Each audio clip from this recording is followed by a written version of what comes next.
महाराष्ट्र समेत देश के कई मस्जिदों से लाउड स्पीकर उतार दिए गए या फिर उनकी आवाज धीमी कर दी गई है।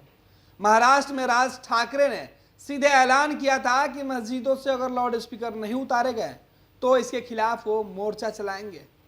उसके बाद राज ठाकरे के इस धमकी के बाद मस्जिदों से लाउड स्पीकर उतरने शुरू हो चुके हैं। महाराष्ट्र समेत पूरे देश में लाउड स्पीकर से मस्जिदों में अजान पर छिड़े विवाद के बीच मुंबई से जो नई खबर सामने आ रही है वो खबर चौंकाने वाली है। खबर यह है कि मुंबई के कई मस्जिदों ने लाउड स्पीकर से सुबह की अजान बंद कर दी है। 72% मस्जिदों ने लाउड स्पीकर से अजान जारी रखा, लेकिन उसकी आवाज कम कर ली गई है। चर्चा ये हो रही है कि क्या राज ठाकरे की धमकी का यह असर है। गौरतलब है कि महाराष्ट्र नवनिर्माण सेना के अध्यक्ष राज ठाकरे ने मुंबई की मस्जिदों में अवैध रूप से लाउड स्पीकर लगाने और उसे अजान देने के मसले पर मुहिम छेड़ रखा है। मस्जिद पर लगे लाउड स्पीकर को हटाने का अल्टीमेटम देते हुए राज ठाकरे ने कहा कि नमाज के लिए रास्ते और फुटपाथ क्यों चाहिए, घर पे पढ़िए। अजान अगर आपकी प्रार्थना है तो हमें क्यों सुना रहे हो।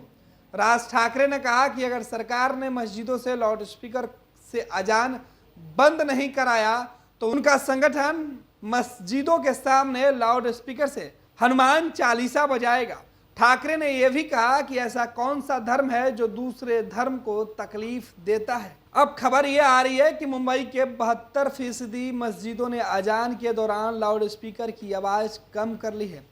कई मस्जिदों ने सुबह की अजान के लिए लाउड स्पीकर का इस्तेमाल बंद कर दिया। यह तथ्य मुंबई पुलिस के द्वारा जारी किए गए सर्वे में सामने आया है। अब ऑल इंडिया सुन्नी जमीयतुल उलेमा संगठन ने मुंबई पुलिस से लाउड स्पीकर के इस्तेमाल के लिए परमिशन मांगा है। संगठन ने पुलिस से कहा है कि कुछ लोग नमाज के दौरान लाउड स्पीकर का इस्तेमाल बंद कराना चाहते हैं, इसलिए मुंबई पुलिस मस्जिदों में लाउड स्पीकर से नमाज की इजाजत दे। ऑल इंडिया सुन्नी जमीयतुल उलेमा के स्टेट प्रेसिडेंट उन्होंने कहा कि मुंबई की मस्जिदों से पहले से ही लाउड स्पीकर को लेकर सुप्रीम कोर्ट के आदेश का पालन किया जा रहा है।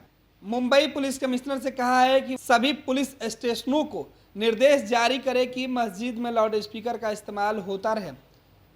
महाराष्ट्र नवनिर्माण सेना के प्रमुख राज ठाकरे ने महाराष्ट्र सरकार से 3 मई तक मस्जिदों से लाउड स्पीकर हटाने का अल्टीमेटम दिया है।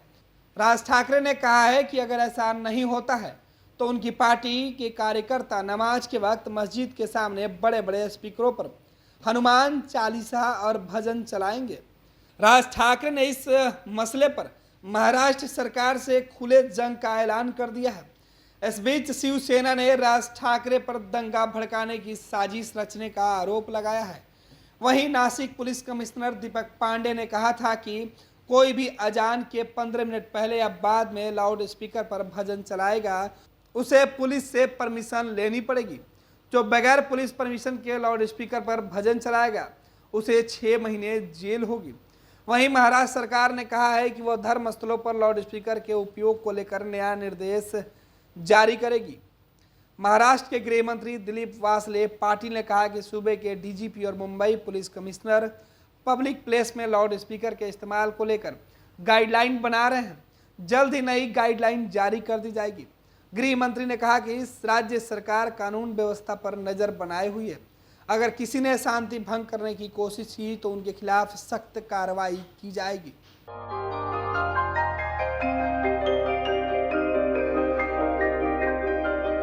इस कोविड पेंडेमिक में सब ये शहर छोड़कर अपने शहर अपने घर चले गए।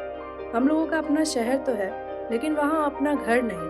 अगर सिचुएशन और खराब होता चला गया तो हम जाएंगे कहाँ? अरे ये प्रॉब्लम तो हर शहर में है, लेकिन हाँ अपने शहर में भी अपना घर तो होना ही चाहिए। होना चाहिए तो कहाँ है अपना घर? ये है ना ई होम्स पैनोरमा पूर्णिया में, अपने शहर में अपना घर। पूर्णिया में पैनोरमा ग्रुप लेकर आए हैं ई होम्स पैनोरमा। बड़ा घर, आलीशान जिंदगी और अत्याधुनिक सुविधाओं के संग। E homes panorama, luxurious lifestyle redefined.